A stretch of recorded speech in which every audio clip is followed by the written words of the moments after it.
Hi guys, got a back titration and redox question today.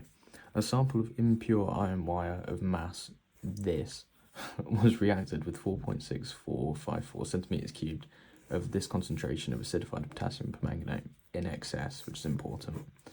The unreacted potassium permanganate was titrated against this molar iron 2 sulfate solution requiring 21.74 centimeters cubed.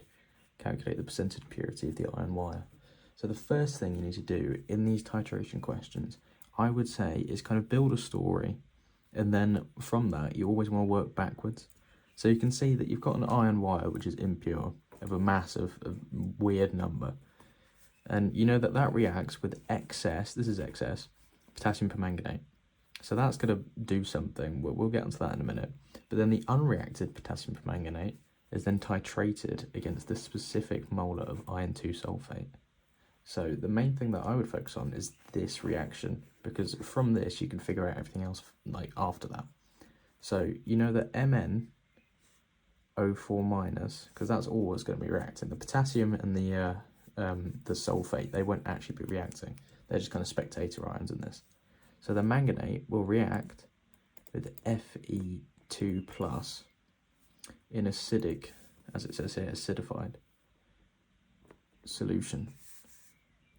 So this will form Fe3 plus, because the Fe2 plus will get oxidized. It's going to lose electrons, because this is an oxidizer. And it will also form Mn2 plus and water. But now it's for balancing. So the Mn's, they balance. The Fe's, they balance. The oxygens do not balance. You need 4 of them. But now if you look over here, you've got 8 H's. So you have to put that there. And at the minute, it may seem like it balances, but the charges don't balance, which is important. The way I would find out the charges is by doing the half equations, which, from what I can see, it hasn't been given. So, if you know the half equations, all it is just going to be this plus a certain amount of electrons, and then that is going to form. So this is the manganate half equation. It's going to form Mn2 plus that 4H2O. And as you can see, there's 2 plus on this side, but there's a minus there and a 7 plus here. 8 plus, sorry. So this will form 7 plus, and you've only got 2 plus on this side. So you're going to need to add 5 electrons here, because that's 6 minus, add 8 plus is 2 plus, and this is 2 plus on this side. And then for the other one, Fe2 plus will go to Fe3 plus, sorry, that should be an equilibrium error, plus an electron. Then to get the full equation up here, the full ionic equation, these electrons need to balance. So this needs to be 5 times, this needs to be 5 times, and this needs to be 5 times. Once you've figured out both of these, you add them together and create this. And so that helps with figuring out that these need to be 5 as well. Because otherwise just balancing the charges is not that easy, it's quite difficult. And so you can see here, this is 15 plus 2 is 17. And you can see over here, 8 plus, at 10 plus minus 1 is also 17. So that is the full ionic equation there. The main bit of information we can get from that is that 1 mole of manganate ions reacts with 5 moles of Fe2 plus ions, which is very useful for this situation here, because that means we can calculate the number of moles of iron 2 sulfate that we used, because the number of moles of iron sulfate is going to be equal to the volume times by the concentration. So we know the concentration is equal to 0.015, and we know the volume is going to be equal to this, 21.74 over 1,000 to get it into decimeters cubed.